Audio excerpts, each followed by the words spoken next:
Hello guys, so we're already in chapter 2, wherein we study the parties to the contract of sale.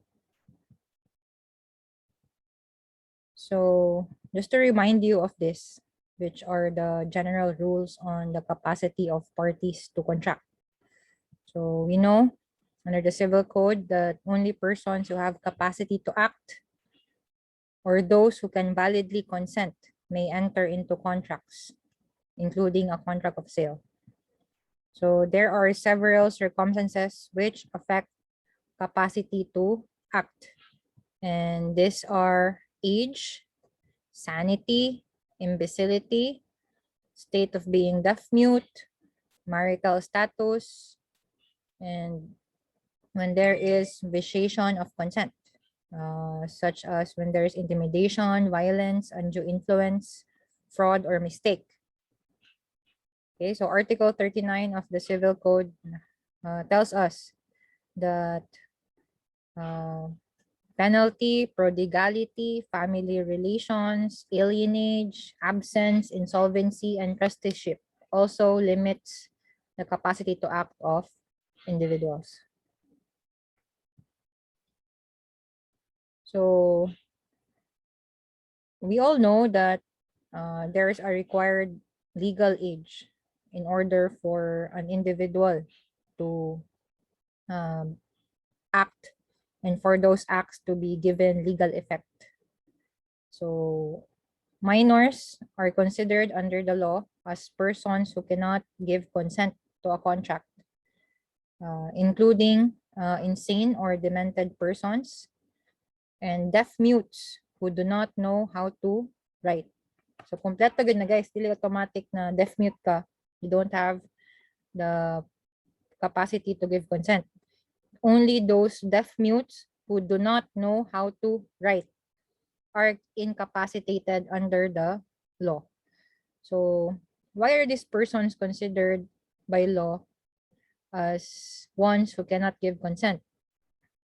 Because these persons can easily be victims of fraud, as they're not capable to understand or know the nature or import of their actions. So typically, they can enter into contracts which will bind them if there is an intermediary. Like for minors, usually their parents. And for insane or demented persons, their guardians or parents said. So what is the consequence when persons without capacity to act end up executing contracts? So contracts they enter into are considered as voidable. So they can be annulled or they can be ratified. So when an insane or demented person enters into a contract during a lucid interval, under Article 1327, it is considered as valid. Okay, lucid interval man. How about contracts entered or executed during a state of drunkenness? How do we treat that contract? So under Article 1327, these contracts are considered as voidable. How about if the contract is executed during a hypnotic spell? Pwede ba ni? Is this scenario possible? How about if the contract, if the parties to a contract are both minors? What is the status of the contract in such case? So under Article 1327,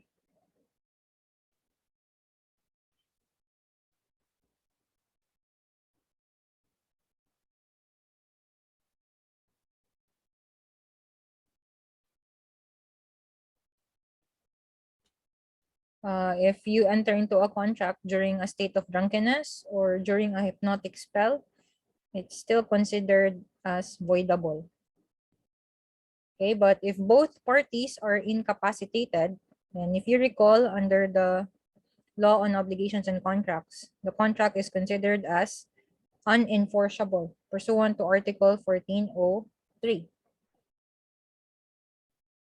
So just recall the rules when the contract is considered as voidable and when it is considered as unenforceable. Lahi man siya consequence. So, 2017 bar question. A contract of sale between a 16-year-old and an adult, wherein the minor agreed to sell her grand piano for 5,000. So this is voidable. A barter of toys between a 12-year-old and a 10-year-old, unenforceable. A sale entered by Barry and Gary, both minors, which their parents later ratified. So this time, contract is already considered as valid. Okay, ratify man. Okay, but there's a situation wherein sale to a minor is considered as valid under the law. Okay, and this is when there is a sale of necessaries to minors. So what are necessaries? Can you still recall Article 194 of the Family Code? So I made a mnemonic for that, SDCMET. So it is considered, these are considered as necessaries. So any object wherein involving S, sustenance, the dwelling, the clothing, medical attention, education, and transportation to a minor. So any expenses related to those, kaning SDC met, they are considered as necessaries. And if you happen to have sold such necessaries to a minor, then the contract is considered as valid. Okay, but there are requisites still for the sale to be valid. The sale must already be perfected. Okay, and of course, the necessaries must have been delivered to the minor. So the minor here should have benefited, enjoyed the sale of necessaries to him. So if there was no delivery of necessaries to the minor, then it will go back to the rule that the sale is voidable, okay, subject to either annulment or ratification.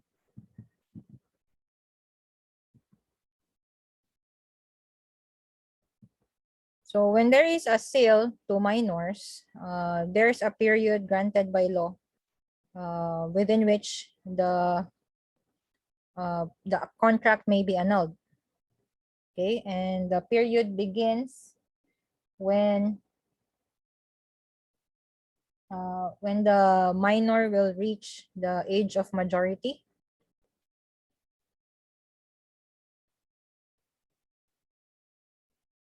No, not the age of majority, guys. Article 1391 provides that the action for annulment shall be brought within 4 years generally.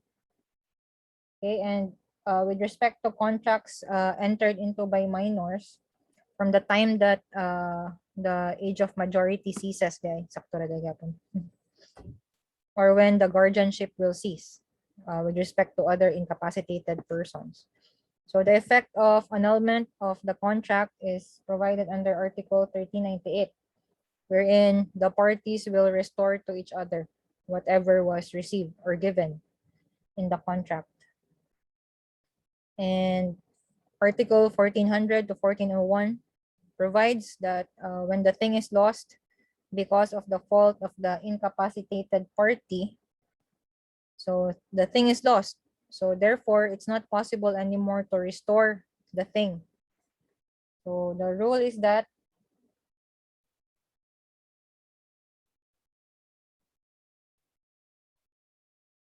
the action for annulment of the contract shall be deemed extinguished.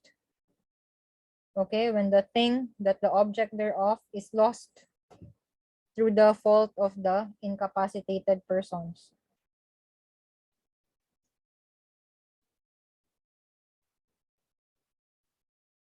take note, however, guys, that when you are dealing with a minor, you're considered to be in bad faith. Okay, so adults dealing with minors cannot actually bring a suit for annulment of the contract. Only the incapacitated party is given by law the right to annul the contract.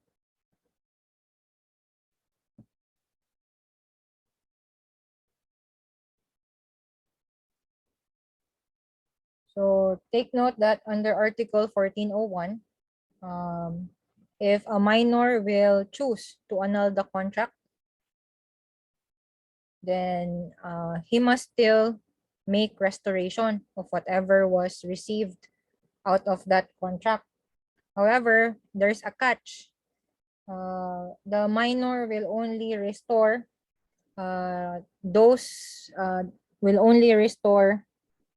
the amount that he spent which redounded to his benefit. Like for example, namaligya ka sa minor, nakadawat siya sa imuhang bayad sa purchase price, and he spent it on payment of his tuition fees. So if that minor will choose to annul the contract, then the minor will need to reimburse the money spent for payment of the tuition fees. Kay necessaries man siya. However, if the minor here spent the purchase price on expenses which did not redound to his benefit, meaning giwaldas niya ang kwarta, iyang gipamalit og mga nonsense, dili niya gi-spend on necessaries, then the minor here is not actually obliged to return that part na he spent on non-necessaries. So beware guys when you deal with a minor. Kay karon biya mga minors na to kay mura nag mga 20 kapin. May kay mag-makeup.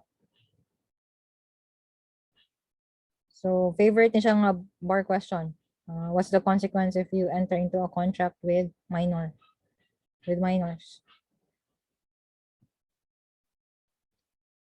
So what if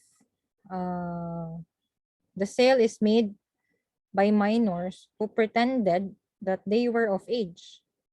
Okay, so they looked the part. They looked like they were already 18 and above. They acted like they had capacity to contract. So nailad dire ang other party. Nagtuo siya nga dili na to minor. So in an old case, in Mercado and Mercado versus Espiritu,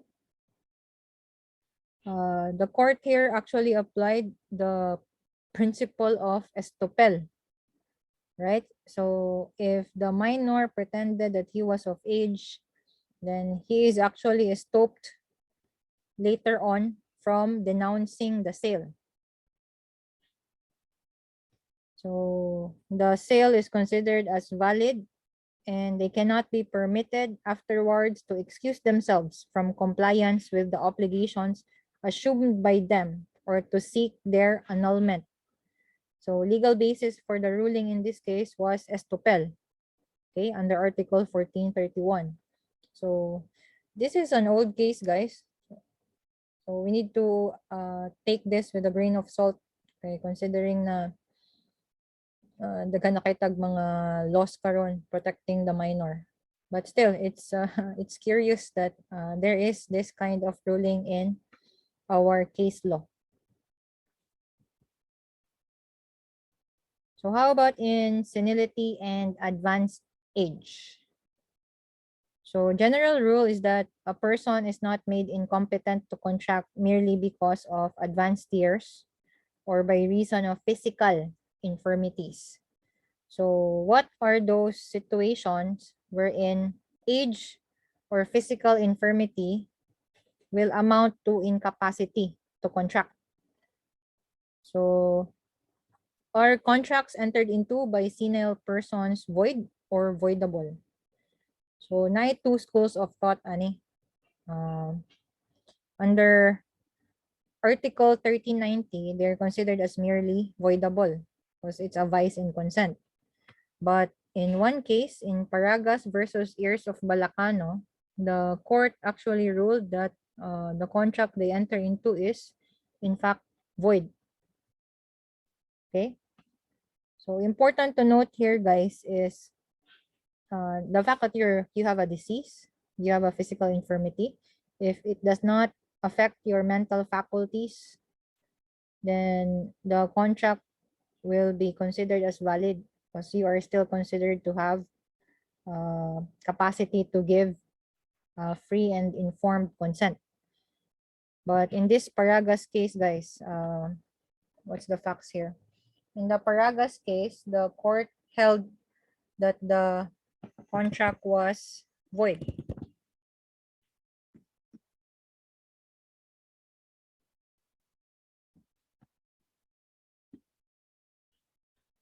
How did the court reach that conclusion? Considering the civil code only says that the contract is voidable.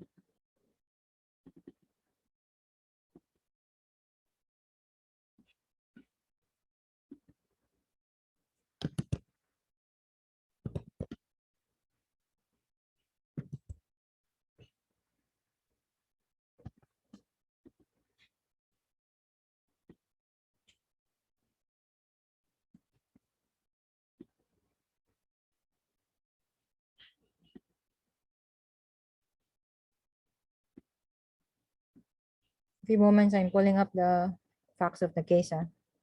Because this is an interesting one. Paragas versus Balacano.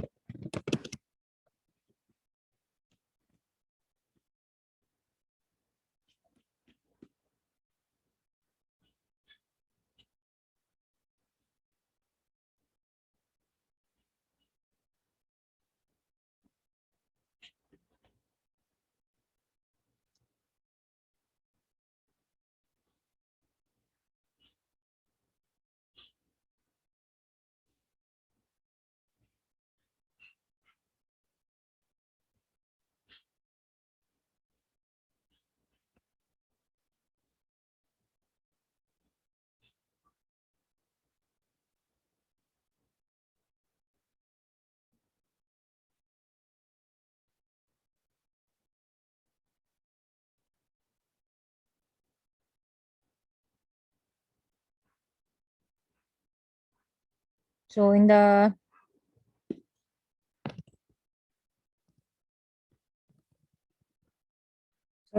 Paragas case, guys, the court ended up voiding the contract because they applied Article 24 of the Civil Code. Article 24 provides that in all contractual, property, or other relations, when one of the parties is at a disadvantage on account of his moral dependence, ignorance, indigence, mental weakness, tender age, or other handicap, the courts must be vigilant for his protection. Okay, so the court found that in light of the fact that the deed of sale was signed by the seller on his deathbed in the hospital. So it raised doubts on his physical and mental capacity to freely consent to the contract. So since there was no free consent, they voided this contract pursuant to Article 14O. Article 1318 to 1319 of the Civil Code.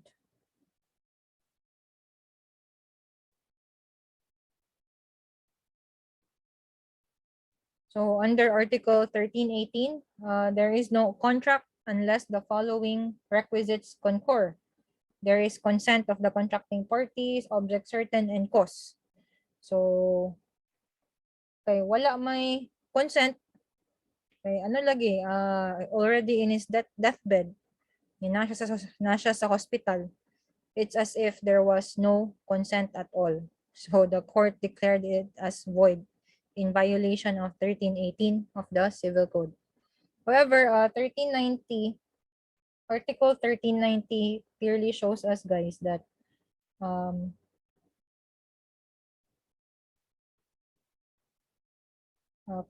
Article 1390 clearly shows us that contracts are only voidable or annullable when those where one of the parties is incapable of giving consent, or when the consent is vitiated by mistake, violence, intimidation, undue influence, or fraud. So these contracts are supposed to be binding until annulled or ratified. Okay? So two schools of thought, therefore. But personally, I would rather apply Article 1390 rather than this unique ruling sa Paragas. Okay, how about when the parties to a contract of sale, one of the parties to the contract of sale is deaf, mute, and dumb? Because the ones who are incapacitated are only deaf mutes who do not know how to write. Okay, they are considered as incapable of giving consent.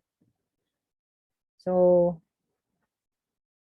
if the deaf mute knows how to write, the contract is of course valid because he is capable of giving his intelligent consent. Makasuwat ko siya.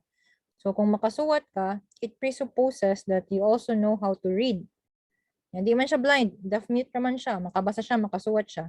So there's a way of ensuring that he can give his free consent. So a deaf mute who knows how to write necessarily knows how to read. Okay, but a deaf mute who knows how to read but cannot write, anong di man siya makasuwat? For example, amputee siya, or there was a birth defect, wa siya kamot, wa siya fingers. So the rule is that they can still validly enter into a contract. So as long as you are able to prove that the deaf mute is able to read, kay only those who are dumb man who cannot read or write are incapacitated to enter into contracts. So another important concept that we must learn is what are the rules when there is a sale by spouses and between spouses. In sale by spouses under the family code, we take a look at these provisions. Family code, ni guys, din niya siya civil code. So Article 73, Article 96, and Article 124, and Article 256 are important provisions for us to appreciate the rules on sale by spouses. So Article 96 and 124 are identical. Sa 96, that's for absolute community of property regime. Well, sa 124, that's the conjugal partnership of gains regime. So general rule is that administration and enjoyment of the community property belongs jointly to both spouses. But in case of disagreement, the husband shall prevail, but the wife may assail the contract in court within 5 years from the date of the contract. And in case of incapacity or inability to participate in administration by one spouse, then the other spouse can assume sole powers of administration. So we're talking here with administration only. Alienation of the property must be with the written consent of the other spouse or obtained by court authority. The effect of lack of written consent by the other spouse and lack of court authority is that the contract will become void. But there is a special rule in the family code that even if the contract is void, the transaction between the seller spouse and the third party, the buyer, is considered as a continuing offer on the part of the consenting spouse and the third person. And since there is continuing offer, it can still be perfected as a binding contract, provided that the non-consenting spouse will accept, okay? Or when the consenting spouse is able to obtain authorization from the court. Okay, but this continuing offer lasts only when the offeror and the offeree has not yet withdrawn the contract. So for example, si wife na maligya siya without written consent of the husband who is an OFW. So the wife and the buyer is considered to be still engaged in the negotiation stage, notwithstanding the fact na it's possible na maligya naman sa wife. So gibayaran na siya, ni-assume na og nanay delivery sa property, ni take possession na si buyer, but under this rule sa family code, it's considered as if na naapa sila sa negotiation stage. Why? Kay the transaction is considered as a continuing offer man. Diba? It's in the negotiation stage and I offer and acceptance. And when there's acceptance, then there's considered as meeting of the minds. So by this rule, this continuing offer rule, it's considered as if they are still negotiating. So tagaan pag chance si consenting spouse to obtain the written consent of the other spouse. Right?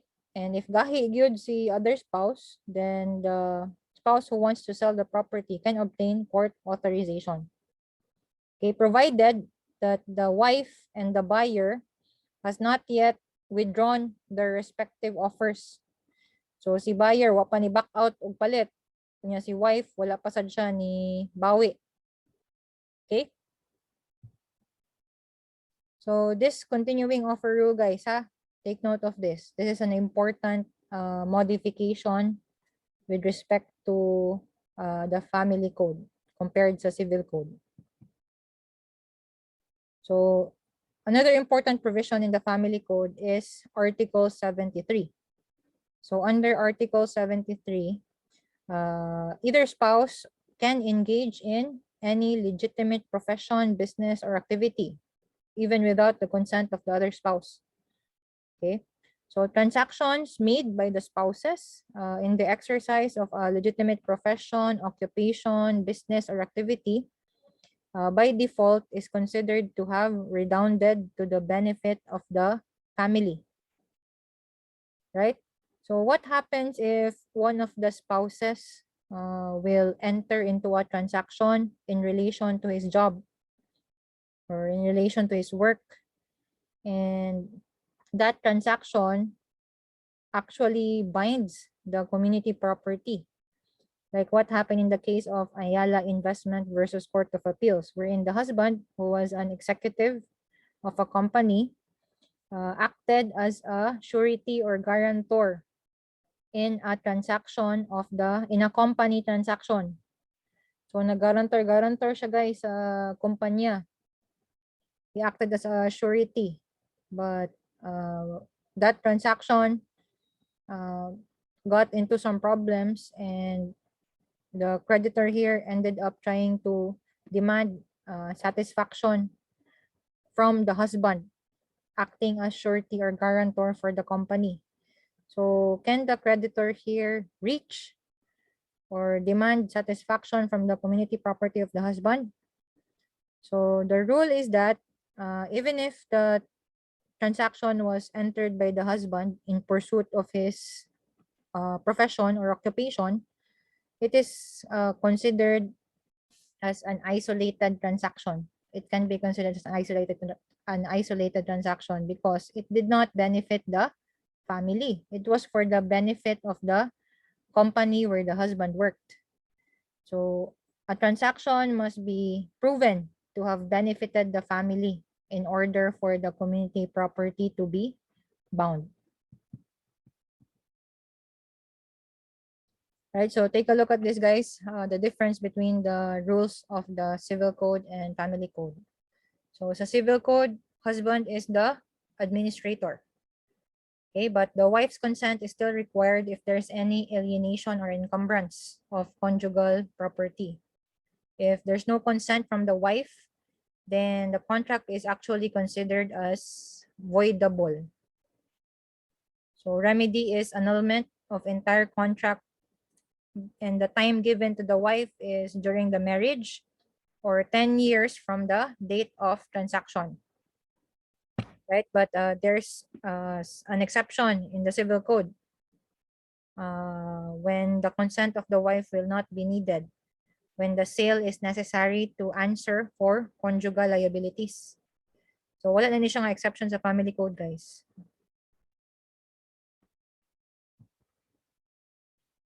So in Abalos versus Makatangay, we see here the exception to Article 166 of the Family Code. Let's take a look at this case. Abalos versus Makatangay.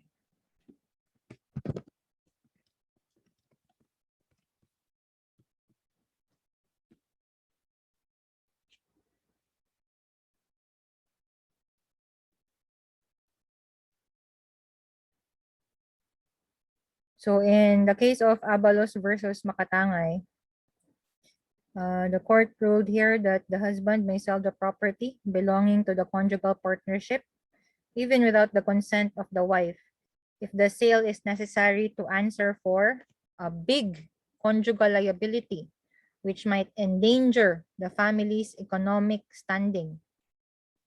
This is one instance when the wife's consent is not required and no judicial intervention is even necessary. So there must be a big conjugal liability which might endanger the family's economic standing. So that's the exception to obtaining the consent of the wife under the civil code. Okay, but the family code, however, is clear. No exception, guys. The alienation or any alienation of community property must be with written consent of the wife. Otherwise, it is void, but subject to the continuing offer rule. So let's take a look at Article 256 of the Family Code and how it affects any alienation or transactions made by the spouses. So any alienation or encumbrance of conjugal property made during the effectivity of the Family Code is governed by Article 124 of the Family Code. So that's what the gist is of Article 256.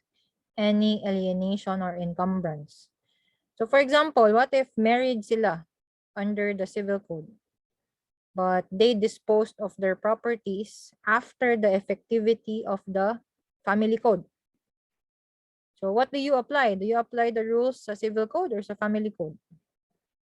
So by virtue of Article 256, it says here that if the alienation or encumbrance happened during the effectivity of the family code, then it is the family code that will apply. Considering that family code itself provides for retroactivity. But there's a catch, provided that no vested rights are impaired with the application of the family code to a civil code marriage. So how do we wrap our head around this rule? So I assign a case for this, Fuentes versus Roca. So what happened in Fuentes versus Roca?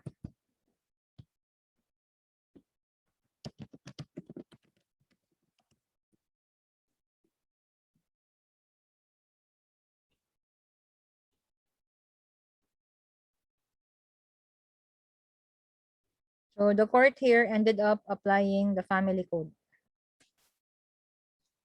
Here, the spouses, Tarciano and Rosario, got married in 1950. However, Tarciano, the husband, sold conjugal property on January 11, 1989, a few months after the family code took effect. So never forget this magic number, guys. The date when the family code took effect, which was August 3, 1988. So Considering the facts of the case, guys, Supreme Court held here that when Tarciano, the husband, sold the conjugal lot on January 11, 1989, the law that governed the disposal of the lot was already the family code.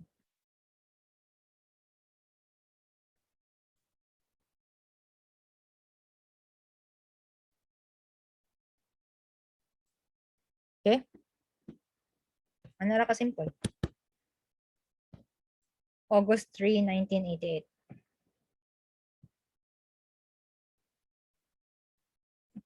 Right, so daghang kay questions ani guys sa bar. So mas tira ni ninyo.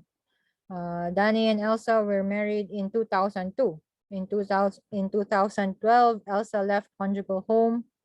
Yan, nabilin kay Danny ang minor children. In 2015, Danny sold without Elsa's consent a parcel of land registered in his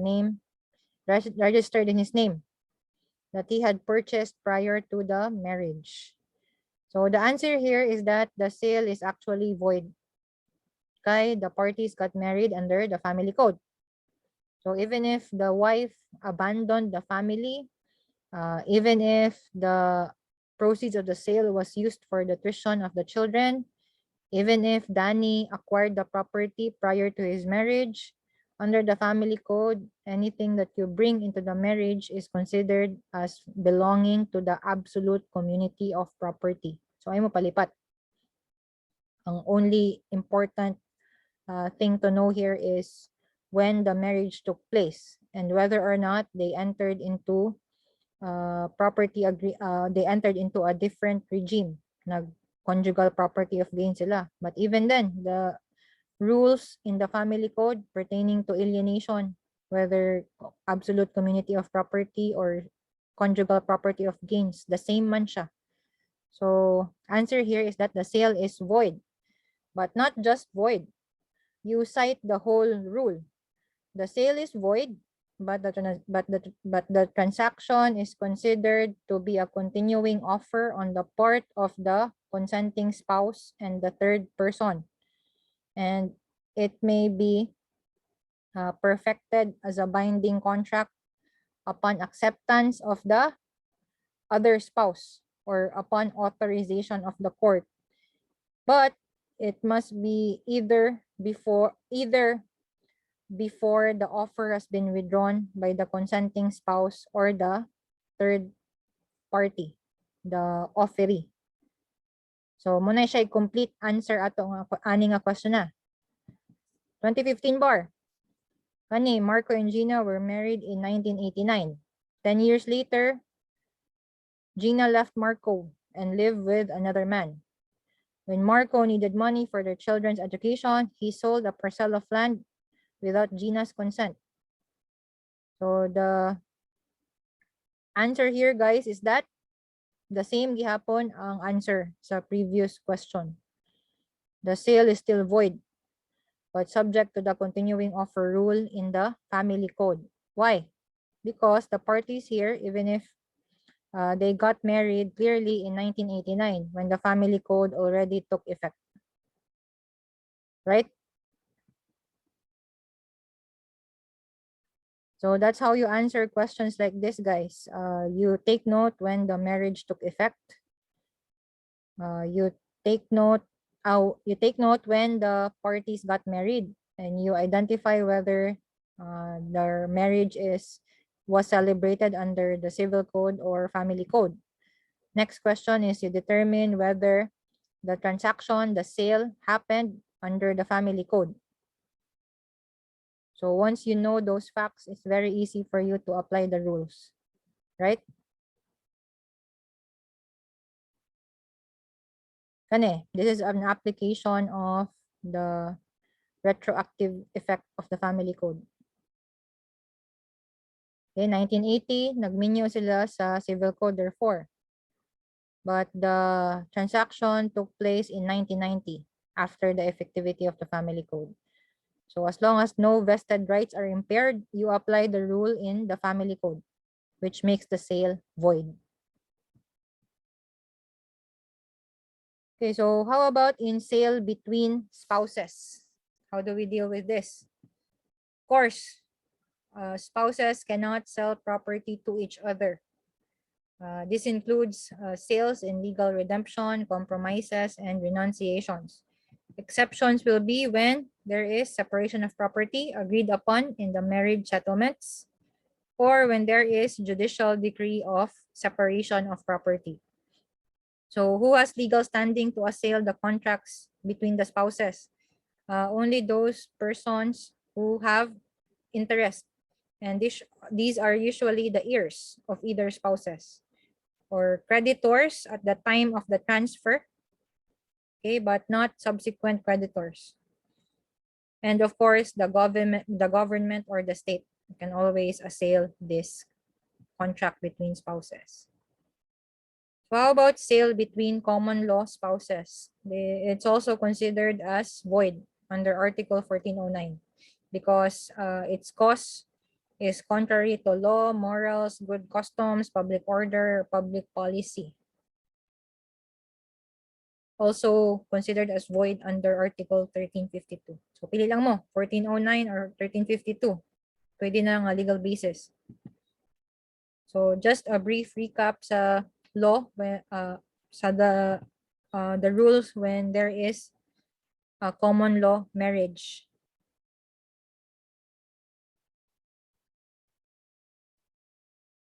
Take note, guys, that where the common law spouses are both in good faith, meaning there's no legal impediment for them to marry, then the property they acquired through work and industry or property acquired while living together, it's presumed to be in a state of co-ownership, and they are co-owned in equal shares, okay?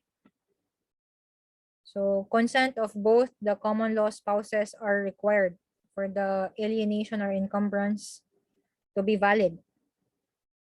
If one party is in bad faith, then lahin ang rule. The share of the party in bad faith is forfeited to the common children of the valid marriage. To their common, it's forfeited to the common children of the common law spouses. However, if both are in bad faith, then there's no presumption of co-ownership, guys. The ownership of the property must be proven through actual joint contribution of money, property, or industry. And if it's proven that there was joint contribution, then co-ownership in proportion to respective contributions. But if there's no proof of actual contribution, then you apply the previous rule. They are co-owned in equal shares. But if one party is married, the share accrues to the community property of the married party. And if not married, it's forfeited to common children or descendants or to the innocent party. Okay, so sample bar question. Right, so the law also provides for cases wherein there is incapacity, but it's only specific. It's specific incapacity to contract because of pre-existing fiduciary relations between the parties. So, for example, what's examples of this specific incapacity are kani. It's prohibited that there be a contract of sale between the following persons, okay, involving properties under their administration. So the guardian as to the ward's property, the agent as to the principal's property, executors or administrators with respect to the property belonging to the estate that they are administering, public officers and employees as to the property of the state or government under their administration, then administrators of justice as to properties in litigation, lawyers with respect to the properties of their client in a pending litigation, and other persons specially disqualified. So other disqualified persons kani mga aliens as to the purchase of private agricultural lands. And in Article 1533 and 1476, the unpaid seller na naay right of lien or right to stop goods in transitu cannot buy the very goods itself in the public or private sale that may be undertaken. Then the officer conducting the execution sale and his or her deputies cannot become a purchaser in any purchase at an execution sale. So the scope of prohibition, guys, it applies also to sales in legal redemption, compromises, and renunciations. And they are also disqualified to become lessees of the things mentioned thereon. So what happens if you enter into a contract in violation of Article 1491 and 1492? So they are considered void. Okay? But can the contracts be ratified despite that they are void? Diba voidable raman ang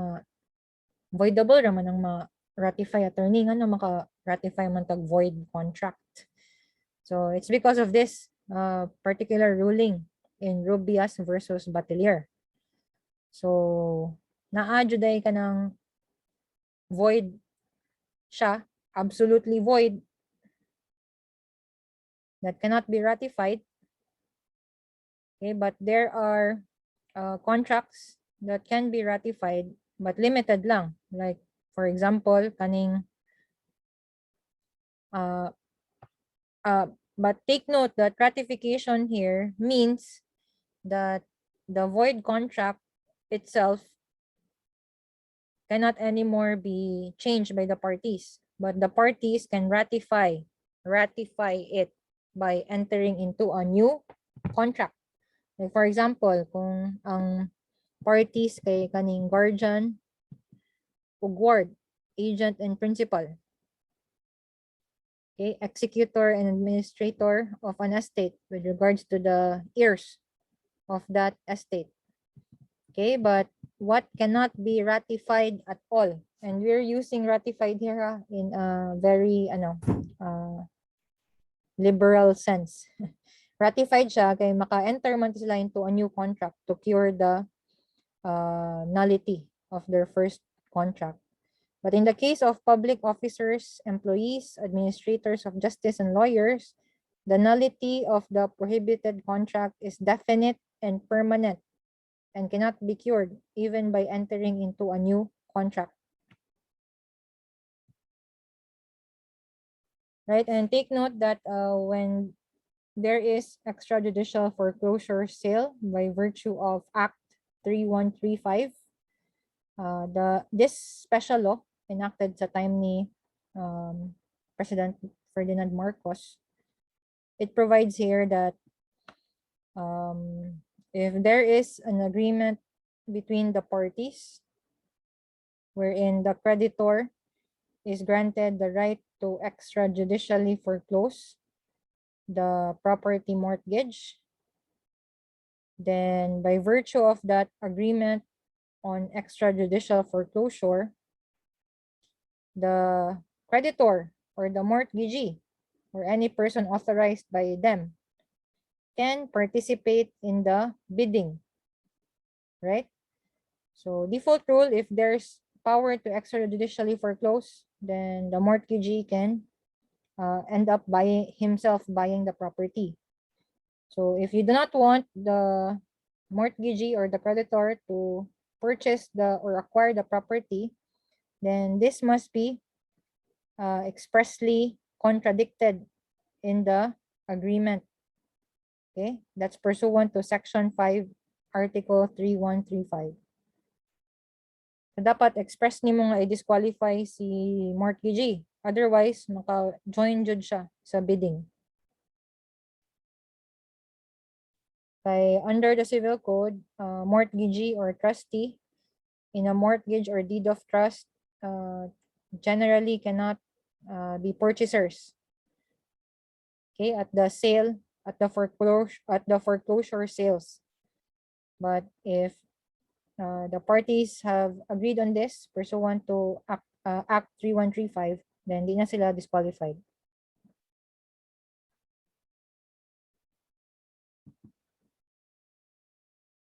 Right, some jurisprudence on specific incapacity. Resale of the parcels of land to the guardian herself through a third person is considered void. Okay, whether directly or indirectly, the prohibition will apply. Hereditary rights are not included in the prohibition insofar as the administrator or executor of the estate of the deceased. So if the executor or administrator is also an heir to the estate, then of course, that executor or administrator will acquire the property by virtue of hereditary law. Okay? Wa niya gipalit or gibaligya sa iya. Inheritance niya. The prohibition on judges and lawyers under Article 1491 applies only during the period of litigation. Pero kung terminated na ang litigation, then the disqualification will no longer apply. And of course, muna itong paborito as lawyers and future lawyers. Contingency fee arrangements between lawyers and clients are not subject to the prohibition. Why man? Contingency fee, makuha man mo kung terminated na ang kaso. So, di na ka disqualified kay human naman ang kaso. So, absolute and relative incapacity.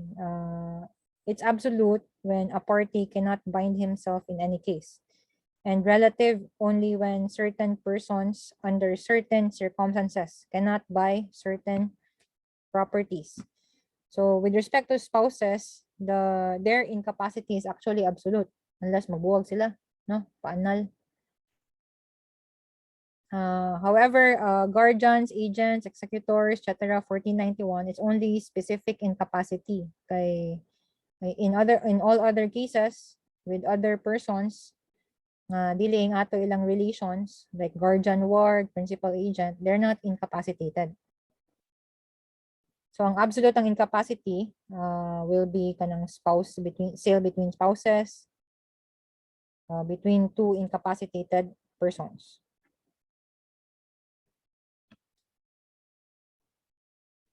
Okay, so this was a question in the 2013 bar. Si Attorney Cruz. So just answer this yourself. Right, so another case that will affect, another circumstance which will affect capacity to act is when there is vices in consent. So the vices that we know of in the civil code are mistake, violence, intimidation, undue influence, and fraud. So take note that usual exaggerations in trade, kanang mga sales talk ba, kanang mga palami nga storya, are not in themselves considered as fraudulent. It's a normal part of the deal. Okay, a mere expression of an opinion does not signify fraud. For example, mayroon siya kag muna siya pinaka paspas nga internet server dire. So that's just an expression of opinion. However, if the person expressing his opinion is considered an expert and his status of being an expert was relied upon by the other party, then it may signify fraud if it so turns out that the opinion that the expert was, if it so turns out that the warranties or representations given by the expert turned out to be false. So take note guys, mga review lang ni sa inyo ang law on obligations and contracts ha. So I'm presupposing that you're already familiar with these concepts. So just a special look in fraud guys. There's causal fraud and there's incidental fraud. There is causal fraud when there is serious deception or misrepresentation, and that serious deceit or misrepresentation was employed by the party at the time of the perfection of the agreement.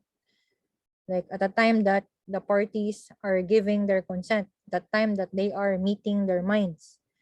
So without that serious deceit or misrepresentation, the other party would not have entered into the contract. So by virtue of that, guys, since this is happening at the time that they are giving their consent, when nag-meeting of the mind sila, then it will affect the status of the contract. So causal fraud, therefore, will render the contract voidable because it's a vice in consent. Okay? On the other hand, we have incidental fraud. So, dili as serious ang deceit ani og misrepresentation. So, even if wala nag-deceive, wala nangilad to ang other party, the other party would still have entered into the contract. So, it's not considered as affecting the giving of the consent by the other party. So, the contract is valid. So, the difference lang nila is that you can annul when there is causal fraud. And you can also seek damages. But in incidental fraud, damages only. Okay?